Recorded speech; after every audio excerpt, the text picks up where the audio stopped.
Hello दोस्तों, आप सभी का स्वागत है आपके अपने यूट्यूब चैनल अकाउंट ट्यूटोरियल में। दोस्तों, जब हम लोग किसी भी एग्ज़ाम का तैयारी करते हैं तो उस एग्ज़ाम का तैयारी करने का जो बेस्ट तरीका होता है कि उस एग्ज़ाम के प्रीवियस ईयर क्वेश्चन से पेपर को लगाएं, ताकि इससे पता चलता है कि एग्ज़ाम में किस टाइप के क्वेश्चंस पूछे जाते हैं और किस टाइप का क्वेश्चंस जो है हमसे बनता है और किस टाइप का क्वेश्चन हमसे नहीं बनता है। और जिस टाइप का क्वेश्चन हमसे नहीं बनता है उस टाइप के क्वेश्चंस को जो है हम लोग बनाने का कोशिश करते हैं, सीखने का कोशिश करते हैं, प्रयास करते हैं। तो इसलिए हम लोग जो है रेलवे का जो लेटेस्ट एग्जाम हुआ है उससे शुरुआत करेंगे। तो रेलवे का जो लेटेस्ट एग्जाम हुआ है वो ग्रुप डी का एग्जाम हुआ है। तो ग्रुप डी के सेट से ही हम लोग जो है वो शुरुआत करेंगे। तो चलिए शुरुआत करते हैं पहला क्वेश्चन से। पहला क्वेश्चन क्या है कि दो व्यक्ति की आयु का जो अंतर है वो 30 वर्ष का अंतर है। यदि 5 वर्ष पहले बड़े व्यक्ति की आयु छोटे व्यक्ति की आयु की 3 गुनी थी तो छोटे व्यक्ति की वर्तमान आयु कितनी है, हमसे पूछा जा रहा है। देखिए क्वेश्चंस में क्या कह रहा है कि दो व्यक्ति था, एक बड़ा व्यक्ति था और दूसरा जो था वो छोटा व्यक्ति था, और इन दोनों के आयु का जो अंतर था वो 30 वर्ष का था। फिर आगे कह रहा है क्वेश्चंस में कि 5 वर्ष पहले, क्या कह रहा है, 5 वर्ष पहले जो था बड़े व्यक्ति का जो आयु था वो छोटा व्यक्ति की आयु का 3 गुना था। छोटा व्यक्ति का 3 गुना था, तो छोटा का यदि माना कि 1 रहा होगा तो बड़ा का 3 रहा होगा, तब तो छोटा का 3 गुना हो जाएगा बड़ा का आयु। और उसके बाद हमसे पूछा जा रहा है कि छोटा का वर्तमान आयु क्या होगा। तो देखिए यहाँ ये जो आयु दिया गया है ये क्या दिया गया है, 30 वर्ष अंतर दिया गया है दोनों का, और जो हमें क्वेश्चंस में दिया गया रहेगा वही हम लोग भी निकालने का प्रयास करेंगे। तो अंतर दिया गया है तो हम लोग भी यहाँ से अंतर ही निकालेंगे। तो 3 और 1 में अंतर कितना हो जाएगा, यानी कि रेशियो में जो अंतर हो जाएगा वो 2 हो जाएगा, और रियल में जो अंतर है वो कितना है, 30 है। तो अब आप लोग कहिएगा कि ये तो अंतर वर्तमान था और ये अंतर जो 2 आया है ये तो 5 वर्ष पहले का अंतर है। तो एक बात याद रखिएगा कि दो व्यक्ति की आयु में जो अंतर होता है वो कभी भी चेंज नहीं होता है। अब यदि माना कि आज मेरा उम्र जो है वो 25 वर्ष है और आपका उम्र माना कि 20 वर्ष है, तो अंतर कितने वर्ष का है, 5 वर्ष का है। अब यदि हम बात करें, यदि हमारे उम्र में 5 वर्ष का वृद्धि हो जाता है तो हमारा उम्र 30 वर्ष हो जाएगा, और हमारे उम्र में यदि 5 वर्ष का वृद्धि होता है तो आपका उम्र तो रुका नहीं रहेगा, आपकी उम्र में भी 5 वर्ष का वृद्धि होगा। तो जब आपकी उम्र में 5 वर्ष का वृद्धि होगा तो आपका उम्र 20 था पहले, और 5 वर्ष का वृद्धि होगा तो आपका उम्र 25 हो जाएगा। अब यदि हम अंतर चेक करें 5 वर्ष बाद जाके, तो अभी भी हमारे और आपका उम्र में कितना अंतर है, 5 वर्ष का ही अंतर है। यानी हम कह सकते हैं कि उम्र में जो अंतर जन्म के समय दो व्यक्ति का रहता है वही अंतर मृत्यु के समय भी रहता है, बाद में भी रहता है और पहले भी रहता है। यानी कि दो व्यक्ति के उम्र में जो अंतर होता है वो कभी भी चेंज नहीं होता है। तो ये अंतर जो हमारा रेशियो में आया था वो क्या आया था, 2 आया था। तो जब रेशियो में हमारा अंतर यदि 5 वर्ष पहले का 2 आया था, तो अभी रेशियो में हमारा अंतर आज भी यानी वर्तमान में भी 2 ही आएगा, यानी कि अंतर कभी भी चेंज नहीं होता है। इसलिए ये भी अंतर ही था और ये भी अंतर ही था, और ये भी दोनों व्यक्ति का अंतर था और ये भी यही दोनों व्यक्ति का अंतर था, इसलिए दोनों अंतर बराबर हो जाएगा। तो अब जब दोनों अंतर बराबर हो जाएगा तो यहाँ से अनुपात 1 का मान यदि हम निकालते हैं तो 2 से कटेगा 30 15 बार में, यानी अनुपात 1 का जो मान हो जाएगा वो 15 हो जाएगा। तो हमसे पूछा जा रहा है कि छोटा व्यक्ति का वर्तमान उम्र क्या होगा। तो देखिए छोटा व्यक्ति का जो उम्र है वो रेशियो में कितना, 1 है, और यहाँ रेशियो 1 का मान कितना है, 15 है। और जब रेशियो 1 का मान 15 है तो रेशियो 1 का रियल मान 15 है ना, तो रेशियो 1 का रियल मान 15 और रेशियो 1 का ही मान निकालना है। यानी कि छोटका का जो उम्र हो जाएगा आज से 5 वर्ष पहले वो कितना, 15 वर्ष हो जाएगा। लेकिन हमसे क्या पूछा जा रहा है, वर्तमान उम्र पूछा जा रहा है। तो आज से 5 वर्ष पहले ना उसका 15 वर्ष था, और वर्तमान उम्र जब पूछा जा रहा है तो आज से 5 वर्ष पहले यानी पीछे गया था ना। तो अब इसमें हम क्या करेंगे कि 5 वर्ष ऐड कर देंगे, यानी कि छोटका का जो वर्तमान उम्र हो जाएगा वो 20 वर्ष हो जाएगा। इसी तरह यदि हम बड़ा का वर्तमान उम्र निकाले तो बड़ा का रेशियो कितना है, 3 है, और अनुपात 1 का मान कितना है, 15 है। तो 3 गुने क्या करेंगे हम, 15 करेंगे तो कितना, 45 हो जाएगा। आज से 5 वर्ष पहले छोटका का जो रियल उम्र था वो 45 था। और यदि वर्तमान उम्र हमसे पूछे तो छोटका में भी क्या करेंगे, आज से 5 वर्ष पहले ना 45 था, सॉरी बड़का का, तो 45 प्लस 5 कर देंगे तो कितना 50 हो जाएगा, यानी कि बड़का का जो वर्तमान उम्र था वो 50 था और छोटा का जो वर्तमान उम्र था वो कितना था 20 था, ठीक ना। तो चलिए देखते हैं अगला क्वेश्चन। देखिए अगला क्वेश्चन क्या है कि वह अधिकतम संभव लंबाई ज्ञात कीजिए जिसका उपयोग करके 5 मीटर 25 सेंटीमीटर, 7 मीटर 35 सेंटीमीटर और 4 मीटर 90 सेंटीमीटर की लंबाइयों का पूर्णतः मापा जा सकता है। तो देखिए जब कभी भी क्वेश्चंस में अधिकतम का चर्चा हो या अधिक से अधिक बात का चर्चा हो तो उस स्थिति में क्या कीजिएगा कि जो क्वेश्चंस में डाटा दिया रहेगा उसका HCF निकालिएगा और जो HCF होगा वही उसका आंसर हो जाएगा। और यदि जब कभी भी क्वेश्चंस में छोटी से छोटी या न्यूनतम बात का चर्चा हो, न्यूनतम का चर्चा हो, तो उस स्थिति में जो है जो डाटा दिया रहेगा उस डाटा का LCM निकालिएगा यानी लघुत्तम समापवर्तक निकालिएगा तो वही उसका क्या हो जाएगा आंसर हो जाएगा। लेकिन इस क्वेश्चंस में क्या दिया गया है अधिकतम कह रहा है, तो अधिकतम कह रहा है तो इस स्थिति में हम लोग क्या करेंगे कि उस डाटा का HCF निकालेंगे। तो HCF निकालने से पहले क्या करेंगे कि यहाँ मीटर और सेंटीमीटर दोनों में दिया गया है, तो हम लोग क्या करेंगे कि मीटर को सेंटीमीटर में बदल लेंगे यानी सभी को, या तो सभी को सेंटीमीटर को ही मीटर में बदल लेंगे यानी कि एक SI मात्रक में चेंज करके जो है कन्वर्ट करके जो है सवाल को बनाएंगे। तो देखिए क्या कर रहे हैं कि मीटर को ही सेंटीमीटर में बदल लेते हैं। तो 1 मीटर बराबर क्या होता है कि 1 मीटर बराबर जो होता है वो 100 सेंटीमीटर होता है। और क्वेश्चंस में क्या कह रहा है कि 5 मीटर और 25 सेंटीमीटर, तो जब 5 मीटर कह रहा है तो 1 मीटर में कितना हो रहा है 100 सेंटीमीटर, तो 5 मीटर में 500 सेंटीमीटर हो जाएगा और 25 दिया है तो कितना हो जाएगा 525 हो जाएगा। इसी तरह फिर क्या कह रहा है 7 मीटर और 35 सेंटीमीटर, तो 7 मीटर का क्या हो जाएगा 700 सेंटीमीटर और 35 सेंटीमीटर, तो पहले से तो ऐड करेंगे तो 735 हो जाएगा। फिर इसी तरह क्या कह रहा है और 4 मीटर और 90 सेंटीमीटर, तो 4 मीटर को हम सेंटीमीटर में चेंज करेंगे तो 400 और 90 सेंटीमीटर तो 490 सेंटीमीटर हो जाएगा। अब ये और ये तीनों क्या हो गया सेंटीमीटर में आ गया। तो अब यदि हम इन तीनों का HCF निकालते हैं और जो HCF आएगा वही इसका आंसर हो जाएगा। तो HCF हम लोग ट्रिक से कैसे निकालेंगे कि जब कभी भी 3 संख्या दिया रहे तो तीनों संख्या में जो सबसे छोटा संख्या रहेगा उन दोनों छोटा संख्या का अंतर सबसे पहले लेंगे। तो 525 और 490 तो छोटा है 735 से, तो इन दोनों का अंतर लेंगे। इन दोनों का भी अंतर, बड़ी संख्या का भी अंतर लेके बना सकते हैं, लेकिन डाटा बड़ा हो जाएगा तो कैलकुलेशन क्या हो जाएगा थोड़ा सा बड़ा हो जाएगा। तो इसलिए हम लोग क्या करेंगे कि दो छोटी संख्या का ही अंतर लेके HCF निकालेंगे। तो 525 और 490 का जो अंतर हो जाएगा वो 35 हो जाएगा। तो इन तीनों संख्या का जो HCF होगा ये 35 ही होगा। अब यदि 35 से इन तीनों संख्या नहीं कट रहा है यानी कि इन तीनों संख्या का HCF 35 यदि नहीं हो रहा है तब क्या करेंगे कि 35 का जो फैक्टर होगा वो इन तीनों संख्या का HCF होगा। तो ऑप्शन में तो 35 का फैक्टर है नहीं, ऑप्शन में तो 35 ही है, यानी कि इन तीनों संख्या का जो HCF होगा वो 35 ही होगा। यानी कहने का मतलब इस क्वेश्चन का जो आंसर होगा वो 35 ही होगा, ठीक ना। तो चलिए देखते हैं अगला क्वेश्चन। अगला क्वेश्चन क्या है, अगला क्वेश्चन जो है वो सिंप्लीफिकेशन का है। इस क्वेश्चन को हम लोग सॉल्व कैसे करते हैं, पहले भाग का क्रिया करते हैं यानी कि बोडमास के रूल से सॉल्व करते हैं, BODMAS, यानी कहने का मतलब पहले ब्रैकेट का काम करते हैं, उसके बाद ऑफ यानी कि का काम करते हैं, और डी से डिवीजन यानी भाग का काम करते हैं, एम से मल्टीप्लिकेशन यानी गुना का काम करते हैं, उसके बाद एडिशन यानी जोड़ का काम करते हैं, और लास्ट में जो है सब्ट्रैक्शन यानी कि घटाव का काम करते हैं लास्ट में, ठीक ना।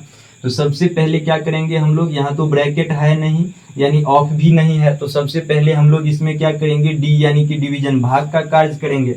तो भाग का कार्य करेंगे यानी 27/3 है, तो 3 से 27 में भाग देंगे तो कितना 9 बचेगा यानी 9 हो जाएगा।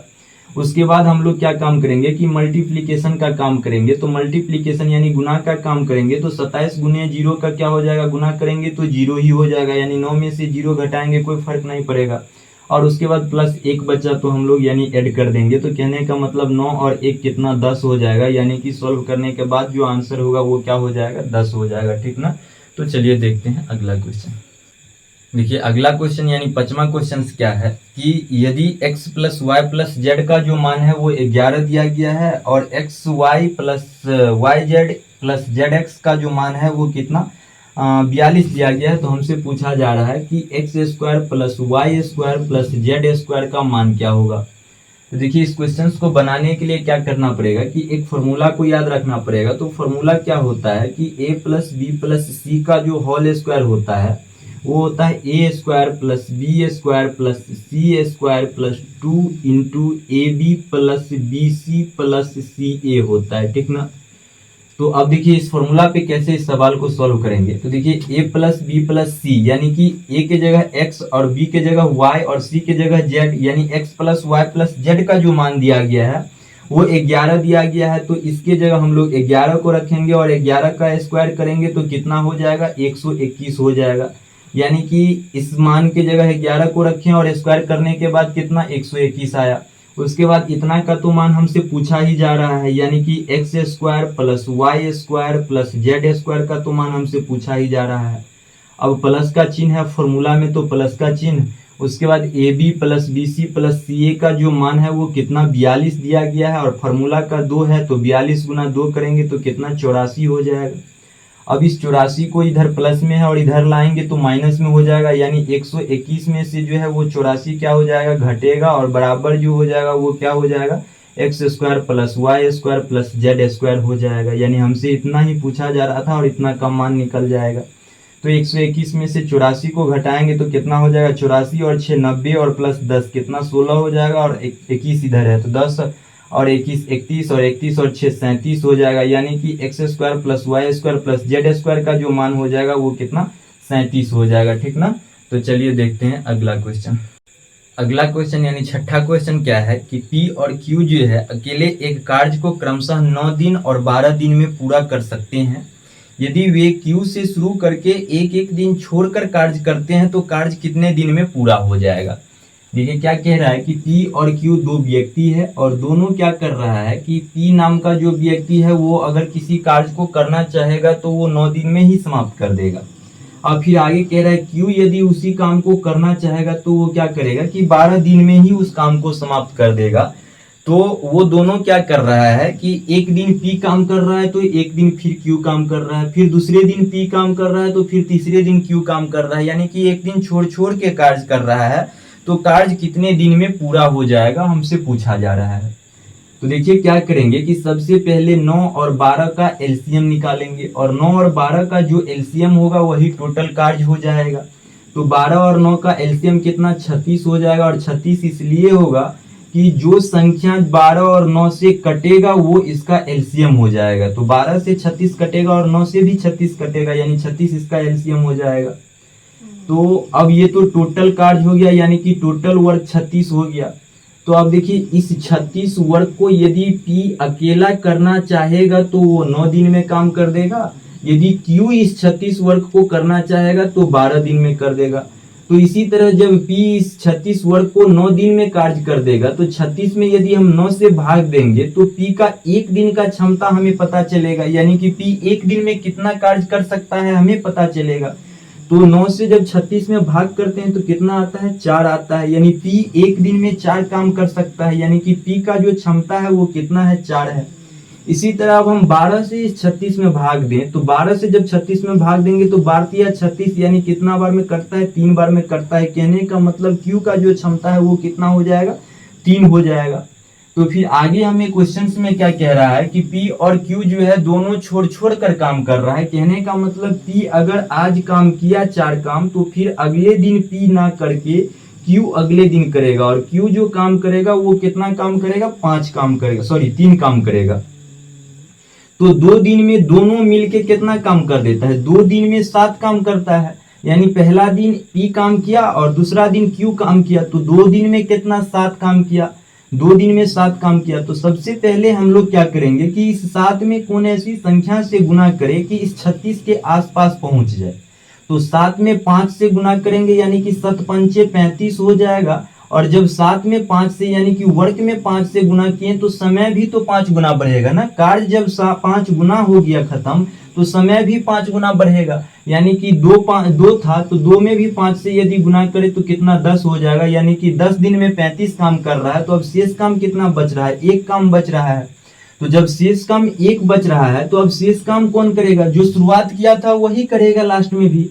तो शुरुआत कौन किया था, P किया था, तो अब P ही शुरुआत कौन किया था, Q किया था, शुरुआत Q किया था ना, तो Q अब लास्ट में एक काम जो बचा है उसे करेगा। तो एक काम बचा है और एक काम को कितने दिन में करेगा, यानी कि उसका क्षमता कितना है, 3 है, तो 1/3 हो जाएगा, यानी कि 1/3 दिन में जो है एक काम को वो समाप्त कर देगा। अब यहाँ जो है 10 दिन लग रहा था और यहाँ कितना 1/3 दिन लग रहा है, यानी कि हम लिख सकते हैं 10.1/3 दिन में जो है 36 काम जो है वो पूर्णतः समाप्त हो जाता है, ठीक ना। तो इसका आंसर क्या हो जाएगा, 10.1/3 हो जाएगा, ठीक ना। तो चलिए देखते हैं अगला क्वेश्चन। 7वां क्वेश्चन क्या है कि इतना का मान हमें सॉल्व करना है। तो कैसे सॉल्व करेंगे हम लोग, तो सबसे पहले हम लोग क्या करेंगे कि ब्रैकेट के अंदर के मान को हम लोग सबसे पहले सॉल्व करेंगे।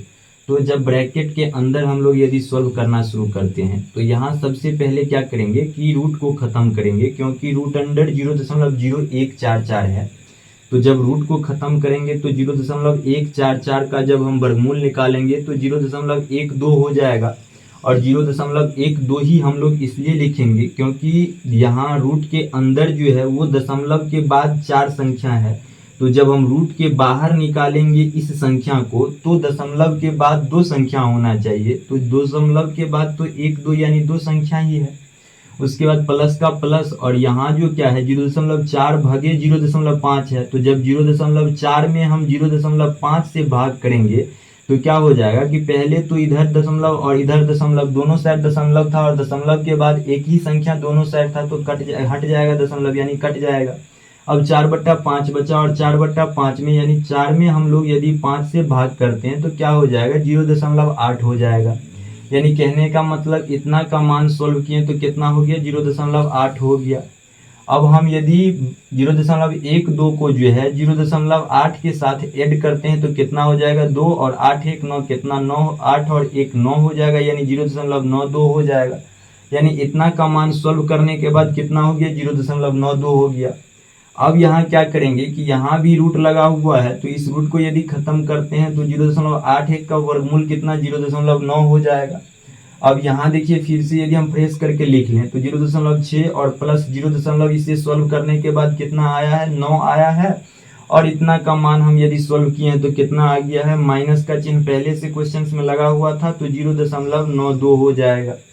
अब क्या करेंगे 0.9 और 0.6 दोनों को ऐड करते हैं तो कितना 1.5 हो जाएगा, यानी 9 6 15 हो जाएगा।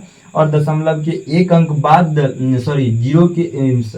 दशमलव के बाद एक संख्या था, तो यहाँ भी दशमलव के बाद एक संख्या ही होना चाहिए, यानी 1.5। और माइनस क्या करेंगे, यानी 1.5 में से जो है 0.92 को घटाएंगे, तो 92 को घटाएंगे तो क्या हो जाएगा, 0 में से 2 घटेगा तो 2 और 15 में से 9 घटेगा तो 6 और 0, यानी 0. जो हो जाएगा वो 62 हो जाएगा, ठीक ना। तो चलिए देखते हैं अगला क्वेश्चन।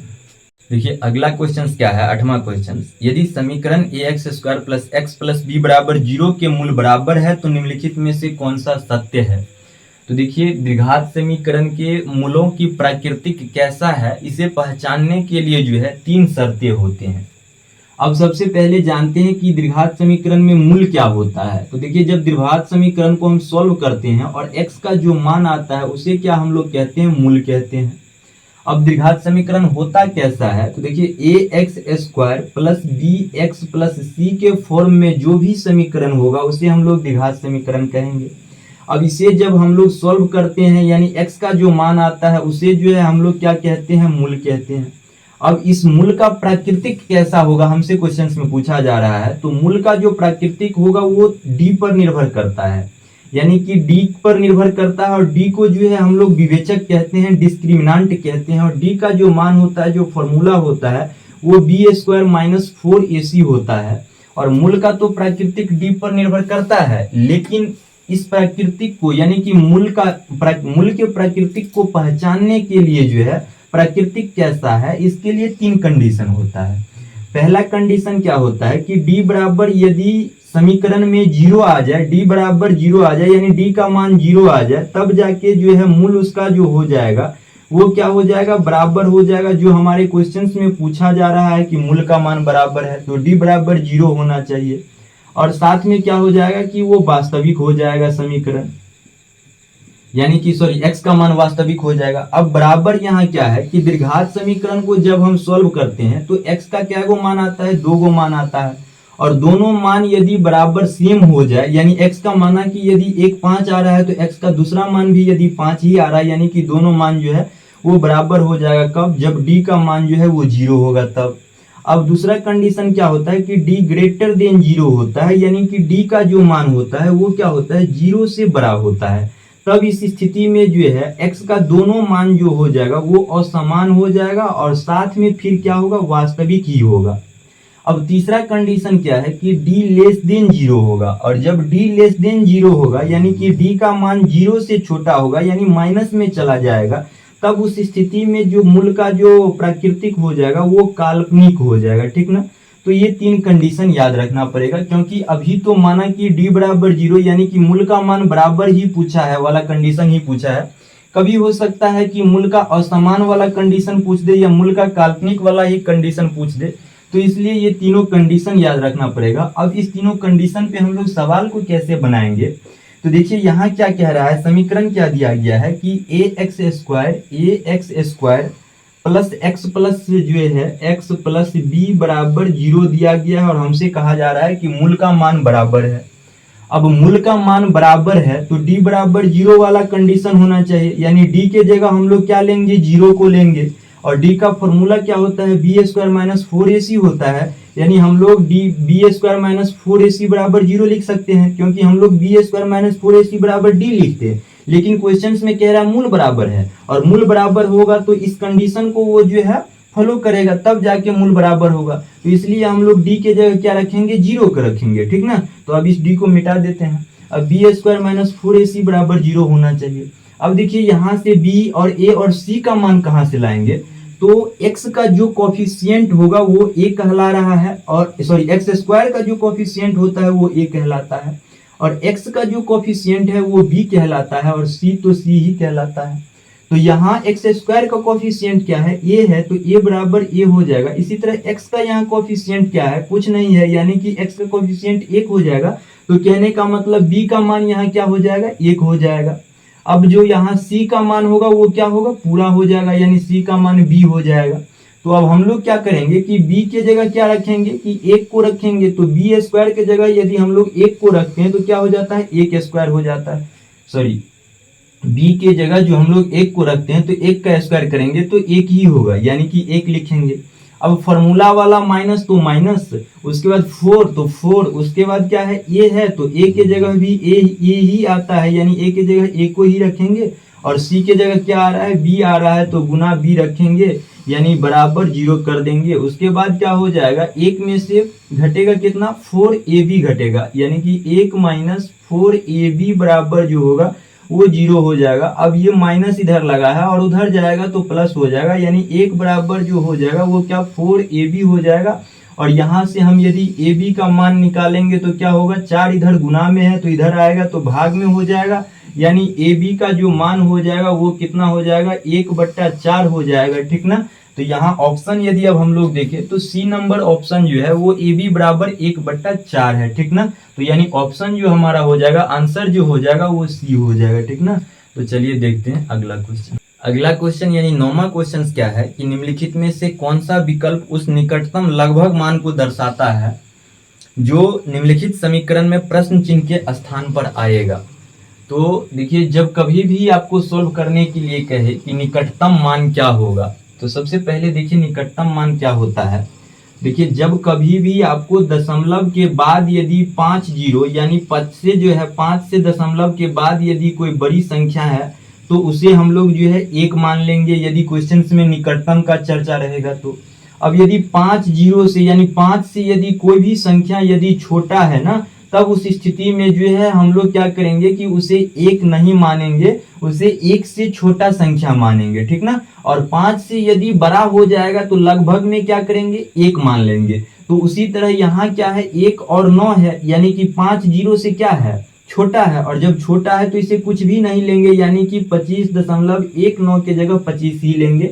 और गुना क्या करेंगे 3 करेंगे तो कितना 75 हो जाएगा। उसके बाद 4.41 में देख लीजिए यहाँ भी क्या है 4.41 यानी कि 41 क्या है 5 जीरो से छोटा है, और जब 5 जीरो से छोटा होगा तो इसे भी नहीं लेंगे यानी कि सिर्फ 4 को ही लेंगे, तो क्या हो जाएगा 75 और 4 79 हो जाएगा। अब यहाँ देखिए माइनस कितना है 0.9 है, तो 0.9 क्या है 5 जीरो से तो बड़ा है, क्योंकि यहाँ दशमलव के बाद 9 पर यदि एक जीरो रख देते हैं तो कोई फर्क नहीं पड़ेगा, यानी 0.50 से क्या है 9 जीरो तो बड़ा है। तो यहाँ क्या करेंगे जब 0.50 से 9 दशमलव बड़ा है 0.90 बड़ा है तो इसका मान क्या रख लेंगे 1 रख लेंगे, यानी कि 1 को हम लोग क्या करेंगे इसमें से घटाएंगे, यानी 79 में से 1 घटेगा तो कितना हो जाएगा 78 हो जाएगा। यानी कि जब कभी भी आपको जो है निकटतम मान कहने के लिए सॉल्व करने के लिए, तो निकटतम मान में याद रखिएगा कि जो संख्या 0.5 से यदि छोटा है यानी 0.50 से छोटा है तो उसे नहीं लेंगे, और 0.50 से जो संख्या बड़ा है उसका मान हम लोग जो है 1 ले लेंगे, ठीक ना। तो चलिए देखते हैं अगला क्वेश्चन। देखिए अगला क्वेश्चन क्या है कि 1 वर्ष पूर्व साकेत और तिलक की आयु का जो अनुपात है वो 5:6 था। फिर आगे कह रहा है 4 वर्ष बाद यह अनुपात 6:7 हो जाएगा, तो साकेत की वर्तमान आयु ज्ञात कीजिए। देखिए क्वेश्चन में क्या कह रहा है कि 1 वर्ष पूर्व यानी कि आज से जो है 1 वर्ष पूर्व का जो अर्थ होता है वो पहले होता है। किसका आयु दिया गया है साकेत और तिलक, 2 व्यक्ति है और दोनों व्यक्ति का क्या नाम है, एक का नाम साकेत है तो दूसरा का नाम तिलक है, और दोनों का जो है 1 वर्ष पहले का जो आयु दिया गया है वो 5:6 दिया गया है। फिर आगे कह रहा है 4 वर्ष बाद यानी कि आज से 4 वर्ष बाद, 4 वर्ष बाद का अर्थ होता है कि वर्तमान आयु से आगे जाना है, और पूर्व का अर्थ होता है कि वर्तमान आयु से पीछे जाना है। तो आज से 4 वर्ष बाद दोनों का रेशियो कितना दिया गया है 6:7 दिया गया है, और हमसे पूछा जा रहा है साकेत का वर्तमान आयु क्या है। तो देखिए जब कभी भी आपको इस तरह का क्वेश्चन आए कि 2 व्यक्ति का जो है पूर्व और बाद का रेशियो दिया हो, या बाद या पूर्व का रेशियो दिया हो, या पूर्व और पूर्व का ही रेशियो दिया हो, या बाद और बाद का भी रेशियो दिया हो, तो उस स्थिति में इस सवाल को कैसे बनाइएगा कि सबसे पहले चेक कीजिएगा कि दोनों का जो आयु का जो अंतर है रेशियो में वो समान है वो अलग अलग है कि अलग अलग है। तो 5 और 6 का जो अंतर चेक कीजिएगा तो कितना 1 आ रहा है, 6 और 7 का अंतर चेक कीजिएगा तो कितना 1 आ रहा है, यानी कि दोनों का अंतर जो है वो समान है। यदि यहाँ दोनों का अंतर समान नहीं होता, कहने का मतलब यहाँ यदि 7 के जगह 8 आ जाता तो यहाँ अंतर कितना हो जाता 2 हो जाता, और यहाँ 1 रहता। तब हम लोग क्या करते हैं कि सबसे पहले अंतर को समान करते हैं, और अंतर को कैसे समान करते कि इसका जो अंतर 2 आया है इससे क्या करते कि इन दोनों में गुना कर देते, और इसका अंतर 1 आया था तो इन दोनों में गुना कर देते। तो 1 से तो गुना करने पर कोई फर्क नहीं पड़ता, तो इसलिए 1 से गुना नहीं करते और इसी 2 से गुना करते, तो क्या हो जाता कि दोनों का अंतर जो है वो समान हो जाता है, ठीक ना। तो यहाँ तो अंतर 1 है और यहाँ भी अंतर 1 है, तो गुना तो करना नहीं पड़ेगा। अब क्या करेंगे कि एक बात और दूसरा बात याद रखना है कि जब कभी भी क्वेश्चंस में जो है पूर्व और बाद का चर्चा रहे तो उस स्थिति में क्या है कि दोनों का जो रियल आयु का जो अंतर निकालिएगा वो ऐड करके निकालिएगा, यानी कि साकेत और तिलक का रियल आयु का तो अंतर दिया नहीं गया है, 1 वर्ष पूर्व और 4 वर्ष बाद, यानी पूर्व और बाद के है, और रियल आयु का जब अंतर निकालना हो तो क्या कीजिएगा कि दोनों को ऐड कर दीजिएगा, यानी कि दोनों में रियल आयु का जो अंतर होगा वो कितना का होगा 5 का होगा। अब यदि क्वेश्चंस में बाद और पूर्व कह दे और तब आपको यदि दोनों का रियल आयु का अंतर निकालना है इसी तरह, तो फिर भी ऐड करके निकालिएगा। यदि क्वेश्चंस में आपको बाद और बाद कह दे और तब जाके आपको जो है दोनों का आयु का जो है वो अंतर निकालना हो, तब क्या कीजिएगा कि घटाकर निकालिएगा। या क्वेश्चंस में पहले और पहले कह दे तब इन दोनों स्थिति में क्या कीजिएगा कि घटाकर ही जो है वो घटाकर ही दोनों व्यक्ति का जो है वो आयु का अंतर निकालिएगा। तो याद रखिएगा कि जब कभी भी समान यानी कि बाद और पहले पहले यानी कि समान हो दोनों, तब उस स्थिति में अंतर जो निकालिएगा क्या कीजिएगा दोनों को घटा के, और जब दोनों का अंतर दोनों का जब क्या हो पूर्व और बाद और पूर्व यानी कि दोनों का अलग अलग हो, तब उस स्थिति में क्या कीजिएगा कि ऐड करके अंतर निकालिएगा। तो यहाँ तो अलग अलग है, पूर्व और बाद का चर्चा है, तो क्या करेंगे ऐड करके निकालेंगे। तो 4 और 1 कितना 5, यानी कि दोनों का जो आयु का जो अंतर होगा वो कितना हो जाएगा 5 हो जाएगा। और हमसे क्या पूछा जा रहा है, साकेत का वर्तमान आयु क्या है हमसे पूछा जा रहा है। तो 5 और 6 में यहाँ कितना अंतर हो जाएगा, 1 अंतर हो जाएगा, यानी रेशियो 1 अंतर जो है वो रेशियो में क्या है 1 है, और रियल में जो अंतर है वो क्या है 5 है। तो रेशियो 1 का मान क्या हो जाएगा 5 हो जाएगा। अब हमसे क्या पूछा जा रहा है, साकेत का वर्तमान आयु पूछा जा रहा है। तो यहाँ साकेत का यहाँ जो साकेत का जो 6 आयु है रेशियो में, अब इस 6 को यदि हम रियल में कन्वर्ट करना चाहे तो अनुपात 1 का मान 5 है, तो अनुपात 6 का मान निकालने के लिए 6 गुने 5 करेंगे, यानी कि साकेत का जो 4 वर्ष बाद का जो आयु था आज से, यानी वर्तमान से 4 वर्ष बाद का जो आयु था वो कितना था 30 था। लेकिन हमसे तो वर्तमान आयु पूछा गया है, और बाद का अर्थ होता है कि वर्तमान से आगे, तो हमें वर्तमान के पास आना है। तो ये तो आगे चले गए हैं, तो अब पीछे रिटर्न आना है, तो पीछे आना है तो कितना आगे गए हैं 4 आगे गए हैं, तो इसमें से 4 को घटा देंगे। कहने का मतलब कितना 26 जो है वो साकेत का वर्तमान आयु हो जाएगा। अब हम इससे भी वर्तमान आयु निकाल सकते हैं। तो इससे कैसे निकालेंगे कि 1 का मान तो 5 है और इस 5 में गुना करते हैं, यानी कि अनुपात 5 का मान निकालेंगे। तो अनुपात 5 का मान निकालने के लिए 5 गुने 5 करेंगे, क्योंकि अनुपात 1 का मान 5 है, तो 25 हो जाएगा। अब ये 1 वर्ष पूर्व का आयु है, यानी कि वर्तमान से 1 वर्ष पीछे का आयु है। तो वर्तमान में आने के लिए क्या करना पड़ेगा, 1 वर्ष पीछे का आयु है ना 25 वर्ष, और वर्तमान में आने के लिए 1 ऐड करना पड़ेगा, यानी कि कितना हो जाएगा 6 हो जाएगा। अब इससे निकालिए चाहे इससे निकालिए, दोनों से निकालिएगा क्या हो जाएगा सेम ही होगा, ठीक ना। और यदि तिलक का भी पूछता तो तिलक का भी ऐसे ही निकालते। तो चलिए देखते हैं अगला क्वेश्चन। अगला क्वेश्चन यानी 11 नंबर क्वेश्चन क्या है कि निम्न में से द्विघात समीकरण कौन सा है। तो देखिए द्विघात समीकरण जो होता है जिसका पावर, जिस समीकरण में पावर जो है वो 2 हो उसे द्विघात समीकरण कहते हैं। तो देखिए इस समीकरण में जो पावर क्या है 3 है, तो ये द्विघात समीकरण नहीं होगा, सी वाला ऑप्शन। और ए ऑप्शन में जो है कहीं भी समीकरण में तो पावर है ही नहीं, तो ये भी द्विघात समीकरण नहीं होगा।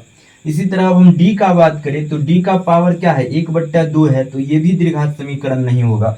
अब पावर 2 किस में है, पावर 2 एक ही ऑप्शन बी नंबर है उसमें है, यानी कि बी नंबर ऑप्शन जो होगा वो क्या हो जाएगा द्विघात समीकरण हो जाएगा, और ये बी नंबर ऑप्शन जो है ये आंसर हो जाएगा। तो बी नंबर ऑप्शन किस में है, बी नंबर ऑप्शन जो है वो डी में है, तो डी जो है इस क्वेश्चन का जो है आंसर हो जाएगा, ठीक ना।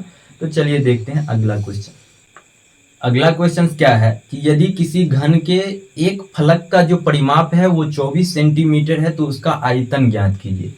देखिए क्या कह रहा है, किसी एक घन का जो फलक है उसका परिमाप कितना है 24 सेंटीमीटर है। तो देखिए घन का जो निर्माण हुआ रहता है वो वर्ग के मिलने से हुआ रहता है, तो यानी कि एक फलक यानी कि वर्ग का परिमाप दिया गया है। तो वर्ग का जब परिमाप दिया गया है तो वर्ग का परिमाप का फॉर्मूला क्या होता है 4a होता है, क्योंकि वर्ग की जो चारों भुजा होता है वो क्या होता है समान होता है, और परिमाप जो होता है वो चारों भुजा का योग होता है। तो यहाँ 4a का मान कितना दिया गया है 24 दिया गया है, तो 4 से 24 काटेंगे 6 बार में, यानी a का मान जो है वो कितना हो जाएगा 6 हो जाएगा। और हमसे क्या पूछा जा रहा है क्वेश्चंस में, तो उसका आयतन ज्ञात कीजिए, यानी कि घन का आयतन पूछा जा रहा है। तो घन का आयतन निकालने का फॉर्मूला तो a क्यूब होता है, और यहाँ a का मान 6 है, तो हम लोग क्या करेंगे कि 6 का क्यूब करेंगे, और 6 का क्यूब करेंगे तो 6 6 के 36, और 36 गुना 6 करेंगे तो कितना हो जाएगा 216 हो जाएगा, यानी कि इस घन का आयतन जो हो जाएगा वो 216 हो जाएगा, ठीक ना। तो चलिए देखते हैं अगला क्वेश्चन। अगला क्वेश्चन क्या है कि 36 सेंटीमीटर को किलोमीटर में बदले, यानी कि किमी में बदले। देखिए क्वेश्चंस में क्या कह रहा है 36 सेंटीमीटर दिया गया है और इसे कह रहा है किलोमीटर में बदलने के लिए। तो सबसे पहले तो 36 सेंटीमीटर को यानी कि सेंटीमीटर को क्या करेंगे कि मीटर में बदलेंगे।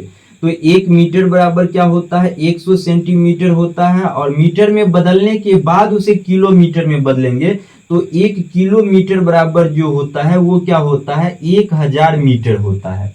तो अब 36 सेंटीमीटर को कैसे बदलेंगे मीटर में, तो इस 36 में जो है 100 से भाग कर देंगे ना, तब जाके ये 36 सेंटीमीटर जो है 36/100 अब ये मीटर में आ जाएगा। और 100 से भाग करके इसलिए चेंज करते हैं सेंटीमीटर को मीटर में, क्योंकि 1 मीटर बराबर तो 100 सेंटीमीटर होता है, और जब 100 सेंटीमीटर होता है तो इस 100 में, यानी कि इस सेंटीमीटर में है ना, तो इस 100 में तो हम 100 से भाग करेंगे तब जाके 1 मीटर आएगा। तो इसलिए हम लोग क्या करेंगे कि ये भी सेंटीमीटर है, तो इसमें क्या करेंगे 100 से भाग करेंगे तो ये मीटर में आ गया। ठीक है, अब जब ये मीटर में आ गया तो इस मीटर को अब किलोमीटर में चेंज करना है, तो फिर किलोमीटर में चेंज करना है तो 1 किलोमीटर बराबर 1000 मीटर। तो इसमें भी क्या करेंगे कि इस मीटर में क्या करेंगे कि 1000 से हम लोग भाग करेंगे। तो जब 1000 से हम भाग करेंगे तो ये अब पूर्णतः क्या हो गया है कि किलोमीटर में बदल गया है। और 1000 से इसलिए भाग करते हैं क्योंकि 1 किलोमीटर बराबर 1000 मीटर होता है। तो इस 1000 मीटर में यदि हम अब लोग 1000 से भाग कर देते हैं तो जाके कट के कितना बचेगा, 1 बचेगा, यानी कि भाग किए 1000 से तब तो किलोमीटर में आया ना, यानी कि 1 किलोमीटर कहलाया ना। तो इसलिए क्या करेंगे कि 1000 से भाग करेंगे। अब यदि 1000 से भाग करेंगे तो बट्टे में कितना जीरो आ रहा है, 2 और 3 5 जीरो आ रहा है, यानी कि ये जो है दशमलव के बाद 5 संख्या होना चाहिए। तो दशमलव के बाद जब हम इसे 5 संख्या के रूप में लिखेंगे तो 0 पहले तो 3 गो जीरो और उसके बाद 36, यानी 3 और 2 5 हो जाएगा, यानी 0.00036 जो है इसका किलोमीटर हो जाएगा जब हम 36 सेंटीमीटर को किलोमीटर में कन्वर्ट करेंगे तब। ठीक ना, तो याद रखिएगा कि जब कभी भी सेंटीमीटर को मीटर में चेंज करना हो तो 100 से भाग करेंगे, और मीटर को सेंटीमीटर में चेंज करना हो तो 100 से गुना करेंगे। उसी तरह किलोमीटर को जब मीटर में बदलना हो तो 1000 से भाग करेंगे, और जब मीटर को किलोमीटर में बदलना हो, मीटर को क्या करना हो किलोमीटर में बदलना हो तो 1000 से गुना करेंगे। ठीक ना, तो चलिए देखते हैं अगला क्वेश्चन। अगला क्वेश्चन है कि साइन थीटा को कॉट थीटा के पद में व्यक्त कीजिए जहां थीटा जो है एक न्यून कोण है। देखिए साइन थीटा को क्या करना होगा कि कॉट थीटा के रूप में व्यक्त करना होगा, यानी कि कॉट थीटा वाला फॉर्मूला लाना होगा साइन थीटा को। तो साइन थीटा को सबसे पहले हम लोग क्या करेंगे कि कोसेक थीटा के रूप में बदलेंगे, क्योंकि साइन थीटा बराबर जो हो जाता है वो क्या होता है कोसेक थीटा होता है। ठीक है, और कोसेक थीटा बराबर cosec cosec square theta minus cot square theta बराबर क्या होता है 1 होता है। और cos square theta plus sine square theta, cos square theta plus sine square theta बराबर क्या होता है 1 होता है। इसी तरह क्या होता है कि sec square theta minus tan square theta बराबर जो होता है वो क्या होता है 1 होता है। तो जब हम लोग क्या करेंगे कि सबसे पहले साइन थीटा को कह रहा है किसमें बदलने के लिए, कोट थीटा में बदलने के लिए। तो कोट थीटा में बदलने से पहले क्या करेंगे कि साइन थीटा को सबसे पहले तो कोसेक थीटा में बदल लेंगे, और कोसेक थीटा में बदलने के बाद जो होता है वो cosec square theta minus cot square theta बराबर फॉर्मूला तो 1 होता है। तो यहाँ से क्या करेंगे कि कोट थीटा का फॉर्मूला कोसेक थीटा के रूप में कन्वर्ट करेंगे। तो माइनस इधर कोट है ना, माइनस में इधर कोट स्क्वायर थीटा है, और उधर यदि जाएगा तो क्या हो जाएगा प्लस में हो जाएगा। यानी हम लोग लिख सकते हैं इस तरह कि कोसेक स्क्वायर थीटा, और ये जो है माइनस में इधर है, उधर जाएगा तो क्या प्लस में हो जाएगा, और एक पहले से है तो क्या हो जाएगा कोट स्क्वायर थीटा हो जाएगा। और इधर का यदि स्क्वायर हटेगा तो इधर क्या हो जाएगा रूट चढ़ेगा, यानी कोसेक स्क्वायर कोसेक थीटा का जो फॉर्मूला हो जाएगा वो कितना हो जाएगा √1 प्लस कोट स्क्वायर थीटा हो जाएगा। और अब हम लोग क्या करेंगे कि कोसेक थीटा के जगह √1 प्लस कोट स्क्वायर थीटा को रख देंगे, यानी कि साइन थीटा बराबर अब हम लोग लिख सकते हैं साइन थीटा बराबर 1 बट्टा लिख सकते हैं, कोसेक थीटा लिखते थे ना, लेकिन कोसेक थीटा का फॉर्मूला क्या हो जाएगा √1 प्लस कोट स्क्वायर थीटा, यानी कि आंसर जो हमारा हो जाएगा वो 1 प्लस जो हो जाएगा क्या हो जाएगा 1 प्लस कोट स्क्वायर थीटा। ठीक ना, यानी ऑप्शन जो हो जाएगा वो हमारा क्या हो जाएगा बी नंबर हो जाएगा। तो दोस्तों आज के लिए जो है रहने देते हैं यहीं तक, यानी कि 14 नंबर क्वेश्चंस तक ही, क्योंकि सेट में जो है टोटल 29-30 क्वेश्चंस के आसपास है, तो वीडियो जो है वो लंबा हो जाएगा। तो फिर जो है कल की वीडियो में जो है यहीं से यानी 15 नंबर क्वेश्चन से जो है हम लोग देखना शुरू करेंगे।